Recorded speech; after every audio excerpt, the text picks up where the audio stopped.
Hello दोस्तों, नमस्कार। मैं शिवरोज सिंह अपने चैनल शिवरोज सिंह में आप सभी का स्वागत करता हूं। मैं लगातार आप लोगों के बीच में परीक्षा उपयोगी और महत्वपूर्ण विषयों पर आधारित वीडियो लेकर आ रहा हूं। इसके पूर्व मैंने सिंधु घाटी सभ्यता यानी इंडस वैली सिविलाइजेशन भाग 1 का वीडियो लेकर आया था। आज मैं आप लोग के बीच इंडस वैली सिविलाइजेशन भाग 2 का वीडियो लेकर आया हूं। आपने मेरे चैनल को अभी तक सब्सक्राइब नहीं किया है तो उसे सब्सक्राइब कर लीजिए और बेल आइकन को दबा दीजिए, जिससे मेरे आने वाली वीडियो की नोटिफिकेशन आपको मिलती रहे। साथ ही कमेंट्स बॉक्स में अपने जरूरी सुझाव देते रहिए। आप मेरे Telegram channel general knowledge and history पर भी जाकर मेरे वीडियो के संबंध में जानकारियां देख सकते हैं। तो सिंधु घाटी सभ्यता जो संसार की सबसे उन्नत सभ्यता थी, उसके महत्वपूर्ण बिंदुओं को पहले वीडियो के माध्यम से मैंने समझाने का प्रयास किया था। अब उसके दूसरे भाग को मैं लेकर आया हूं और इस वीडियो के माध्यम से मैं इसे समझाने का प्रयास कर रहा हूं।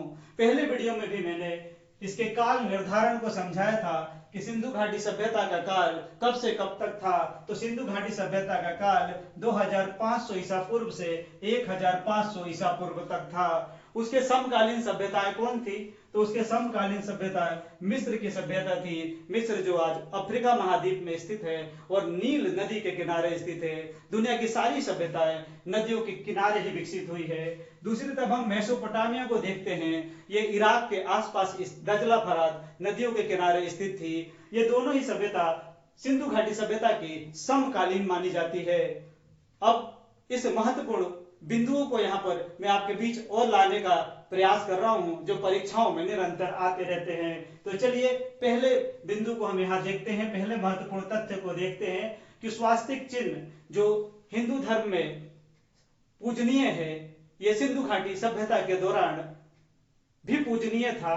जैसे यहाँ पर उल्लेखित किया गया है कि स्वास्तिक चिन्ह हड़प्पा सभ्यता की देन है और इससे सूर्य की उपासना का प्रमाण मिलता है। आज वर्तमान भारत में भी सूर्य की उपासना होती है और किसी भी धार्मिक कार्य के लिए स्वास्तिक के चिन्हों का उपयोग किया जाता है।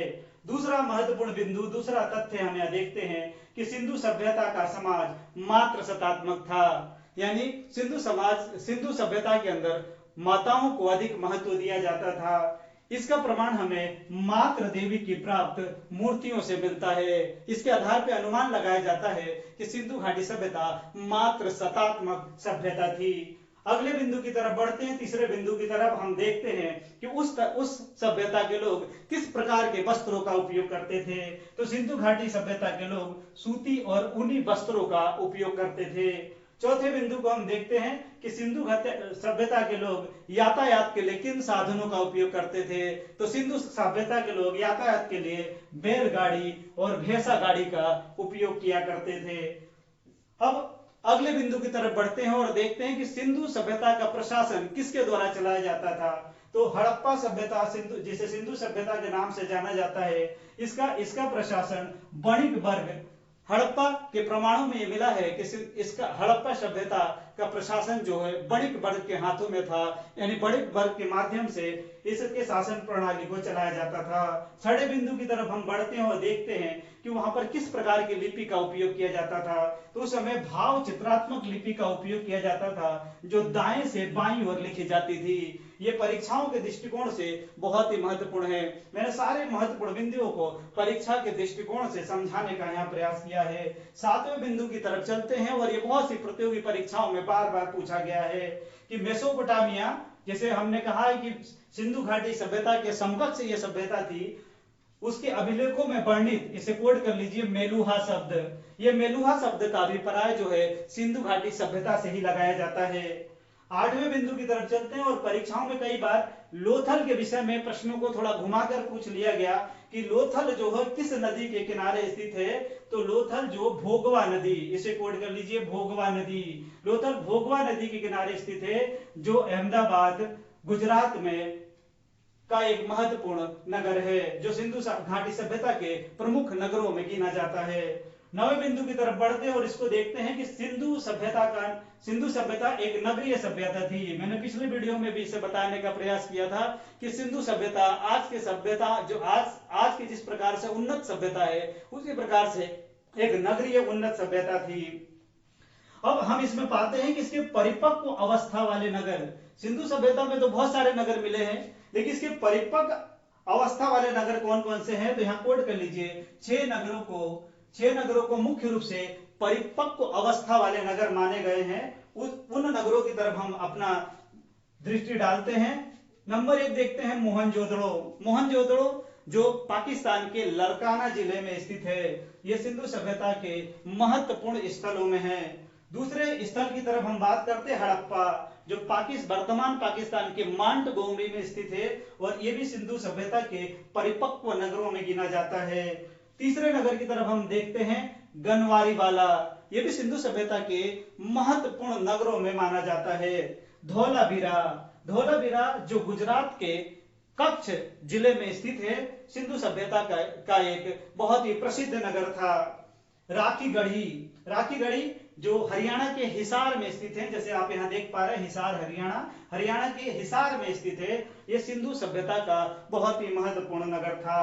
कालीबंगन जिसका उल्लेख जो है सिंधु घाटी सभ्यता के इतिहास में बार बार आता है, ये श्रीगंगानगर, राजस्थान के श्रीगंगानगर जिले में स्थित है। अब कई बार यह प्रश्न पूछा जाता है कि सिंधु सभ्यता जो इतनी विस्तृत सभ्यता थी, इतनी फली फूली सभ्यता थी, इसके निवासी कौन थे, तो इनके निवासियों पर इतिहासकारों, पुरातत्वविदों और विद्वानों में अक्सर मतभेद रहे हैं। फिर भी कुछ हदों तक इस पर कुछ सहमति भी दिखाई देती है, जिसके पुष्ट प्रमाण तो नहीं मिलते हैं, लेकिन इसकी सहमति जरूर नजर आती है। मैंने यहाँ पर 10वें बिंदु के माध्यम से समझाने का प्रयास किया है कि सभ्यता के निवासियों पर विद्वानों में मतभेद है। फिर भी कोड कर लीजिए द्रविड़ एवं भूमध्य सागरीय, इसको कोड कर लीजिए।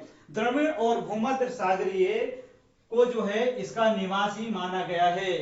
अभी तक सिंधु घाटी के निवासी कौन थे, इस पर निरंतर शोध चल रहे हैं। अगले बिंदु की तरफ बढ़ते हैं और हम देखते हैं कि सिंधु घाटी के लोग जब मिट्टी को पकाया जाते थे तो उसको किस नाम से जाना जाता था। ये परीक्षाओं में कई बार पूछा गया। तो सिंधु घाटी के लोग जब मिट्टी को पकाया करते थे तो उसे टेराकोटा के नाम से जाना जाता था। सिंधु घाटी सभ्यता एक महान सभ्यता थी। इसके महत्वपूर्ण बिंदुओं को जितना भी समझा जाए उतना ही कम है। सिंधु सभ्यता एक बहुत ही उन्नत सभ्यता थी और विस्तृत क्षेत्रों में फैली हुई थी। इसके ऊपर हम जितने भी प्रश्नों को जब देखते हैं तो अपने आप में हर प्रश्न एक नयापन लिए होता है। तो चलिए कुछ और बिंदुओं को यहाँ पर हम देखते हैं, उन पर प्रकाश डालते हैं। तो 12वें बिंदु की तरफ हम बढ़ते हैं। देखते हैं कि पिगट महोदय ने, इसे कोड कर लीजिए, पिगट महोदय ने हड़प्पा एवं मोहनजोदड़ो को एक विस्तृत साम्राज्य की जुड़वा राजधानी कहा है। कई बार पूछ लिया जाता है कि जुड़वा राजधानी के नाम से किसे जाना जाता है, तो यहाँ पर उत्तर है हड़प्पा एवं मोहनजोदड़ो। 13वें बिंदु की तौर पे हम चलते हैं और देखते हैं यहाँ पे कि सुरकोटदा, कालीबंगन और लोथल से सेंधव कालीन घोड़े के अस्थि पंजर मिले हैं। कई बार पूछ लिया जाता है कि सेंधव कालीन घोड़े के अस्थि पंजर कहाँ से मिले हैं, तो इसका उत्तर है सुरकोटदा, कालीबंगन और लोथल। 14वें बिंदु की तरफ चलते हैं और यहाँ पर एक और महत्वपूर्ण प्रश्न जुड़ जाता है सिंधु घाटी सभ्यता से कि कालीबंगन एकमात्र हड़प्पा कालीन स्थल था जिसके नीचे शहर भी किले से घिरा हुआ था। यह प्रश्न कई बार पूछा जाता है कि कौन सा ऐसा नगर था जिसके नीचे शहर भी किले से घिरा हुआ था, तो वो उत्तर है कालीबंगन। 15वें बिंदु की तरफ चलते हैं और कालीबंगन से जुड़ा एक और प्रश्न यहाँ पर है कि कालीबंगन से जूते हुए खेत के अवशेष मिले हैं, यानी खेतों की जुताई के अवशेष का जब प्रश्न आता है तो वहां पे उत्तर है कालीबंगन। कालीबंगन के साथ एक और महत्वपूर्ण यहाँ प्रश्न है कि यहां से साल में 2 बार फसल उगाने के प्रमाण भी मिले हैं। ये दूसरा प्रश्न इसके साथ जुड़ गया कि साल में 2 बार फसल उगाने के प्रमाण मिले हैं।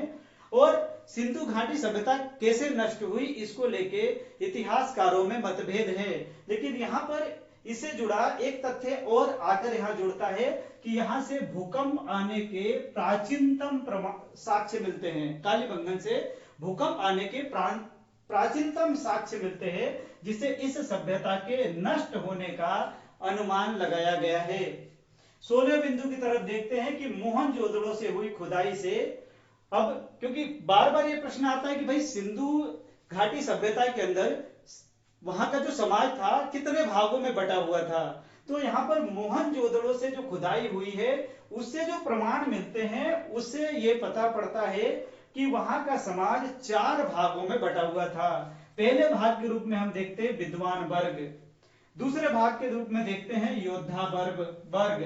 विद्वान वर्ग वहां सलाह के लिए होगा और योद्धा वर्ग वहां की रक्षा के लिए होगा। तीसरा देखते हैं वणिक वर्ग, वणिक वर्ग जो वहां पर व्यवसाय करता होगा। और चौथे वर्ग के रूप में देखते हैं शिल्पकार और श्रमिक वर्ग, शिल्पकार जो वहां पर विभिन्न प्रकार की आकृतियों को जन्म देता होगा, और श्रमिक वर्ग जो अपनी मेहनत और कुशलता के साथ सिंधु घाटी के विकास में अपनी भूमिका अदा करता होगा। 17वें बिंदु के रूप में हम देखते हैं कि सैंधव सभ्यता के लोग आमोद प्रमोद, यानी सैंधव सभ्यता के लोग मनोरंजन के लिए किसका उपयोग करते थे, तो सैंधव सभ्यता के लोग मनोरंजन के लिए कोड कर लीजिए पासा का उपयोग करते थे। पासा की चर्चा जो है आपको महाभारत कालीन युग में भी मिलता है, वहां पर भी आमोद प्रमोद और मनोरंजन के लिए पासा का उपयोग किया जाता था। 18वें बिंदु की तरफ हम जाते हैं और यहाँ पर ध्यान आकर्षित करते हैं कि सिंधु घाटी के लोग जो है धार्मिक आस्था में विश्वास करते थे। ये हमने पहले वीडियो में भी देखा था। और अब हम इसके दूसरे भाग में, जो हमारा पहला भाग था सिंधु घाटी सभ्यता इंडस वैली सिविलाइजेशन के, उसके पहले भाग में भी इसे देखा था। और दूसरे भाग में भी यहाँ पर जुड़ा हुआ एक प्रश्न आया कि सिंधु सभ्यता के लोग धरती को उर्वरा की देवी, इसे कोट कर लीजिए, धरती को उर्वरा की देवी मानकर पूजा करते थे। और ऐसा कहा जाता है कि सिंधु जो घाटी थी वहां पर जो धरती थी बहुत उपजाऊ थी, क्योंकि सिंधु घाटी सभ्यता का विकास ही नदियों के किनारे हुआ था। सिंधु नदी के साथ और अन्य और भी नदियां हैं जिसके किनारे सिंधु घाटी सभ्यता के नगर मिलते हैं। वर्तमान में भी इसके ऊपर निरंतर शोध है। मैं इसका तीसरा भाग सिंधु घाटी सभ्यता का सामाजिक जीवन, धार्मिक जीवन, राजनीतिक जीवन और सिंधु घाटी सभ्यता जो एक उन्नत सभ्यता थी, विश्व की सबसे प्राचीनतम सभ्यता थी, वो किस प्रकार से नष्ट हो गई, उसके ऊपर मैं इसका तीसरा भाग लेकर आऊंगा। आपने अभी तक मेरे चैनल को अगर सब्सक्राइब नहीं किया है तो उसको सब्सक्राइब कर लीजिए, चैनल को लाइक कीजिए और आप जितना भी शेयर कर सकते हैं उतना शेयर कीजिए।